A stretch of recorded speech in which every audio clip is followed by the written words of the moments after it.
everyone! Good afternoon. I'm back. This is Sam Brusas and welcome back to my YouTube channel. Oh my gosh, this is it guys. Pag-uusapan natin ngayon, reaction natin dito sa naganap na Mr. Supranational 2025.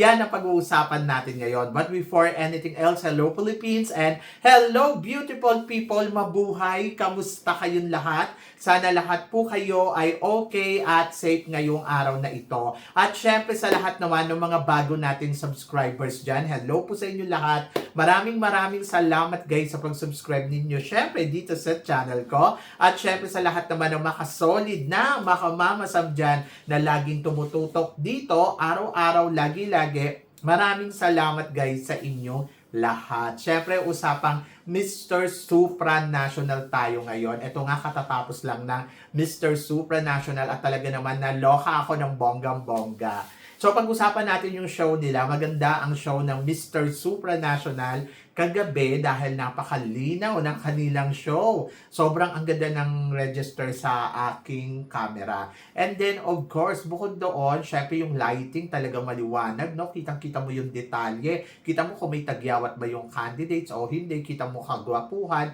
or hindi. And then, of course, yung runway. Panalo ang runway nila, talagang mahaba, katulad din ng Miss Supranational. Syempre, isa lang yung venue. And then, of course, ang isa sa mga pinakagusto ko, yung kanilang production number. Lalo na yung may matawat-watawat sila habang nagpapakilala, ay winner yon. Tapos, yung opening show nila, sobrang winner, lalo na yung hinubad na nila, yung polo shirt nila. Ay, ang bongga, di ba? So, yon. So, overall, para sa akin, ang Mr. Supranational, talagang masasabi ko, in fairness, no? Nag-i-enjoy ako sa pageant nila. Yung Miss and Mr. Supranational, panalo. And then, ayun, syempre yung host, katulad pa rin ng host ng Miss Supranational, yung babae parang aligaga siya na nakakalokan. Sabi niya, from Indonesia daw si Katrina Ligado. Nakakawindang. Yung pinakilala niya si Katrina Ligado. And then, yung lalaki naman, actually, hindi ko gusto yung paano siya mag-host. Nabuboring ako. So, yun. So, parang feeling ko wala silang chemistry dalawa. Yung isa hyper, yung isa lower. Ganon. But, overall, ayun. So, na-iraos naman nila ng bonggang-bongga. And then, of course, so maraming eksena ang mga kalalakihan. Meron silang tawag dito, yung parang naka-short. O, hindi ko naman masasabi na swimwear kasi hindi naman sila naka-bikini, naka-short sila. Sayang, no? Maganda sana kung naka-trunks, ganon. And then, ayun, so mabilis yung facing. Medyo parang doon nalulungkot ako kasi parang wala lang, hindi mo makita yung lakad talaga ng candidates, tapos yung camera angle talaga nila hindi talaga maganda, no? So, ang bilis-bilis. Tapos yung lalaki din, ang bilis-bilis din umalis. Yung alam mo, yung gusto mo picturean, hindi mo mapicturean kasi popost tapos biglang aalis, tapos magalaw-gaw yung galaw. Anyway, so marami din silang mga sayaw-sayaw.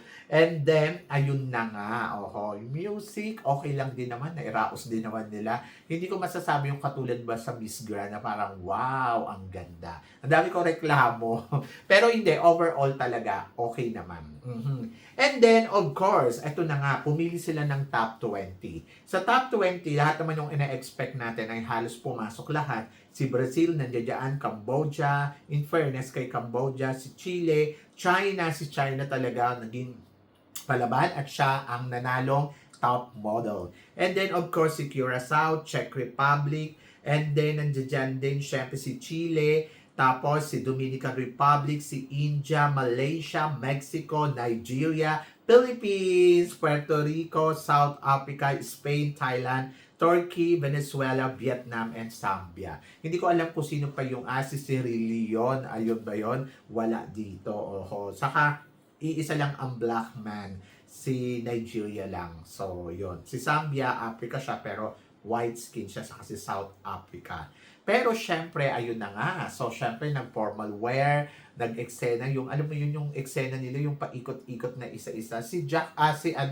Si Philippines napansin ko, si Felipe, yung fans niya hindi masyadong ayos. Labas yung shoes niya doon sa kabilang ano, 'di ba? Napansin niyo 'yon? Feeling ko yun nga yung nagpa-demerit sa kanya eh, kasi parang hindi naka-proper dress na, alam mo 'yon.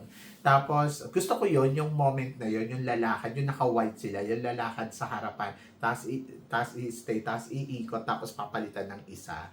So gusto ko yun yung move na yun. Ang galing nung nakaisip, di ba? Kung titignan mo parang wow, ang ganda. Lahat sila nabigyan ng chance na kumarap sa camera na close up talaga. So parang pili ko tinitignan ko sino yung pinakagwapo. So yun. Si Felipe napansin ko kagabi, hindi ganun kagwapo. Ewan ko kung bakit. Yung mukha niya parang nawala yung charm. Nawala yung kagwapuhan. Tangkad yung nakikita ko, tapos gusto ko yung kulay. Pero yung pag kinulose up na siya, parang hindi siya ganong kagwapo. Hindi ko alam kung ako lang yung mali. Pero gwapong-gwapo ako kay Puerto Rico, gwapong-gwapo ako kay, tawag dito, kay Spain. Grabe si Spain, no? Parang si Superman. So, ayun, nakakaloka. Ang hinahanap pala nila ay Superman look. Anyway, so, yan. And then, top 10. Bigla silang pumili ng top 10 after ng yung eksena na naka-white silang lahat. Actually, yung naka-white silang lahat, hindi ko bet din yung suot ni Felipe. Parang hindi ganong kabongga, hindi formal, no? So, yon. So, anyway, so ito na yung top 10. Thailand, Nigeria, China, South Africa, Brazil, Curacao, Spain, Dominican Republic, at saka si Zambia and Mexico. To be honest, ina-expect ko dito na papasok si Felipe sa top 10. So, nagulat ako kasi parang bakit wala? Alam natin na malakas si Felipe, malakas yung laban niya, pero parang yung coronation parang biglang nawala sa eksena at naloka ako naging top 10 lang. Alam ko naman na parang ang sinasabi ng tao, okay lang yan, nanalo naman tayo ng Miss Supranational. To be honest, hindi naman ako nag-e-expect na mananalo tayo ng Mr. Supranational. Sabi ko nga, kung may swerte siya, nung gabing yon, I think, mananalo. Pero feeling ko ang organization, hindi sila papayag na magpanalo ng Mr. Supranational na parehas sa Miss. Kasi parang give chance to another, di ba? Pero nagulat ako dahil hindi ko naman inaasahan na hanggang top 20 lang ang mararating ni Felipe. Sa ganda ng performance na pinakita niya during preliminary, feeling ko papasok siya hanggang top 5. According doon sa analysis na nakita natin sa performance niya. So parang feeling ko aabot siya hanggang top 5. Pero top 20 pa lang, ligwak na siya sa top 10, di ba? Hanggang top 20 lang yung narating niya. And then, ayun, siguro dahil after ng top 20, back to zero sila. Tapos, ayun, pumili lang yung mga hurado ng 10. So, prelim, yung sinasabing gano'n na maganda naman yung performance niya sa prelim, kaya nga siya na pumasok sa semifinals eh. Pero, yung finals night na, parang hindi na siya nag-shine. So, ano daw ang dahilan? So, ako parang feeling ko dahil siguro nawala yung kinang niya. Tapos, bakit nawala yung kinang niya? Dahil nanalo na tayo ng Miss. So, naging pressured na yon para kay Felipe. Isa yun sa mga nakikita kong dahilan. Parang pressured na. Tapos bukod doon, syempre bata pa naman si Felipe. Kumbaga parang hindi pa ganun kahinog talaga para maging supranational, no? Hindi ko lang alam kung isa yun sa mga rason. Kasi kung iisipin mo, paano pag hindi nanalo si Katrina Ligado, eto din lang pala ang mararating ni Felipe, di talong-talo pala tayo. Paano kung si Katrina naging top 20 din lang, di ba? So, maswerte na lang tayo at nanalo tayo. So, sabi ng ganon, okay lang na hindi manalo. Pero sana naman, sa galing na ipinakita ni Felipe from the start of the competition, sana naman nagawa nilang naging top 5. Kasi parang nabaliwala naman yung effort ni Felipe. Dahil nanalo lang si Katrina Ligado. Ganun ba? Nakakaloka. Anyway, sino ba yung mga pumasok sa top 10? Ang mga pumasok sa top 10 ay si Thailand. So si Thailand, tulad na sinasabi ko, hindi ko to ine-expect na makakarating pa sa top 10. Dahil kung tutuusin, para siyang Robocop. Tapos Nigeria, okay din lang naman si Nigeria. Si China talaga yung may suwerte. In fairness naman kay China, na ilaban niya ng bonggang-bongga, no? South Africa, okay din. Brazil, oh my gosh. Si Curacao, para sa akin, si Curacao, dark horse. Oho. Spain, ina-expect ko naman talaga. And then, si Dominican Republic at saka si Zambia and Mexico. Si Mexico, inaasahan natin. Pero nawala na dito si Venezuela. Kung iisipin mo si Venezuela, dapat pasok din yun sa banga. Tapos, sino pa ba yung nawala maliban kay Venezuela? So, di ba, kung iisipin mo, parang nakakaloka. Nakakaloka ang Mr. Supranational. Sayang si Venezuela, si Puerto Rico, at saka si Philippines. So, tatlo yung naligwak na malakas na masasabi mo sana nag-penetrate. Di ba? And then, of course, nagkaroon ng Q&A. To be honest, sa Q&A, na-impress ako sa sagutan ni China. Magaling yung sagutan ni China, in fairness. Tapos, gusto ko din yung sagutan ni Spain. Actually, si Spain, hindi naman ganun kabongga yung sagot no? Pero, okay lang. Charming ako sa kanya. Siya yung pinakamabango at pinakabongga. Tapos, medyo disappointed ako kay Zambia. Parang ayoko na siya na makarating sa top 5. Tapos, ayun talaga, magaling din yung sagot ni tawag dito, ni Mexico. So gusto ko din. Kaya naman, ang pumalo sa top 5, ato talaga surprising, di ba? Dahil cut ng cut. Actually, yung mga ine-expect naman, halos sila din So, South Africa, happy ka ba nung pumasok si South Africa sa top 5? Feeling ko deserve ni South Africa. China, yes, silang dalawa ni South Africa na parang kung iisipin mo, pwede naman si China, sana si Philippines, di ba? Tapos si Venezuela. Pero nawala na. Pero congratulations kay South Africa at saka kay China. And then, of course, pumasok si Mexico. Tulad nga ng inaasahan natin, malakas talaga si Mexico. And then, of course, nandiyan din si Dominican Republic. Actually, si Dominican Republic, nakita ko na yung galing niya Pero mas gusto ko sana ang pumasok ay si Puerto Rico, Dominican Republic, si Puerto Rico, si Philippines, at saka si, yung nawala din na, isa pa, Venezuela, di ba? So, sila yung inaasahan ko na papalo sa top 5. So, ang lumabas tuloy, parang Mexico and Spain, ang pumalo sa top 5. Anyway, Spain. Si Spain naman ay talaga naman, kadapat-dapat talaga na nasa top 5 siya. So, Continental Queen, syempre, si Zambia ang naging Continental Ambassador para sa Africa. And then, sa Americas naman ay si Brazil. Well-deserved.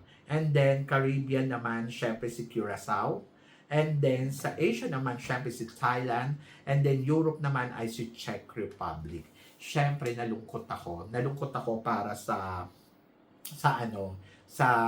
Continental Queen for the Philippines. Kahit man lang sana Continental, no? So, wala tayong magagawa. That is a competition. Talagang parang feeling ko, wala sa eksena talaga si Philippines. Naloka ako ng bonggang-bongga. So, parang, ano nangyari? Bakit ganon? Hindi ko alam kung ano ang nangyari at bakit biglang parang nawala sa eksena si Philippines ng bonggang-bongga after manalo ni Katrina Ligado. Siguro nawala na yung tinatawag na luck, nawala yung charm, nawala yung yung tawag dito, yung lahat. Ayun. Pero it's okay to be not okay. Okay lang yan. Kasi panalo naman tayo sa Miss Supranational, di ba? So, ayun nga, katulad na sinabi ko sa inyo kagabi, na parang hindi ko talaga nakikita ng mananalo. Lumiit yung chance. Pero, nandoon naman na may pag-asa naman. Pero, wala hanggang ganun So, wala talagang swerte. Wala tayo magagawa dahil walang swerte na naganap. Di ba? So, sana kung meron ay mas bongga, mas magaling. Okay, so sino ba ang nagwagi? Siyempre, ang first runner-up ay si South Africa and then si Spain naman ang nag-title. So, silang dalawa ang nag-last to standing. And then, I'm so happy for them dahil siyempre, alam mo yon, deserve naman ni Spain dahil from the beginning pa lang, di ba, ang gwapo-gwapo na ni Spain. And then, sabi ko nga, kung hindi to mananalo ng Mr. Supranational, pwede siyang sumali sa Mr. Global. Eh, galing na pala siya doon. Kaya pala familiar yung mukha niya sa akin. Pero to be honest, napakagwapo ni Spain at bagay na bagay sa kanya ang title ng Mr. Supranational 2026. Ayun. So, syempre nakakapanghinayang for the Philippines, pero wala tayong magagawa. Ayun yung destiny. Sabi ko nga, sayang sana naka-top 5 man lang. Kahit top 5 lang, hindi naman ako nag-expect ng pagkapanalo. Sabi ko nga, kahit first runner-up or fourth runner-up, why not coconut, di ba? Kaya lang parang totally nasayang talaga at nabaliwala na yung laban niya. Pero ganun talaga, job well done and congratulations pa rin sa atin kay Felipe kasi miski papano ay naka-top 20. Pero guys, it's okay kasi tayo naman ang reyna ng Miss Supranational. Anong gugustuhin ninyo? Manalo tayo ng Mr. Supranational o manalo tayo ng Miss Supranational? Syempre ako doon na ako sa Miss Supranational. Alam kong deserve ni Felipe na maka-top 5. Pero it's okay. Wala tayong magagawa. Ganun talaga. So, yan! So, kayo guys, ano guys ang masasabi ninyo dito sa mga pinag-uusapan natin ngayon? Ako ang reaction ko dyan, oh my gosh, na-shock talaga ako. Pagkagising ko na parang, wala sa top 5 si Felipe. Pero wala tayong, ganun talaga. So, yon. So, congratulations. And then, please comment below para at least malaman ko naman kung ano naman ang chika mo dito sa mga pinag-uusapan natin ngayon. Syempre, maraming salamat po sa inyong lahat sa love and support na binibigay ninyo syempre dito sa channel ko at sa mga hindi pa nakaka-follow at nakaka-subscribe baka naman please don't forget to click like and subscribe my channel at i-click nyo na rin po ang notification bell to more updated syempre sa aking mga chika. Sabi ng ganon, always keep smiling and laban lang. So guys, hanggang dito na lang. Hanggang sa muli nating chikahan. See you tomorrow. Thank you guys. Love, love, love.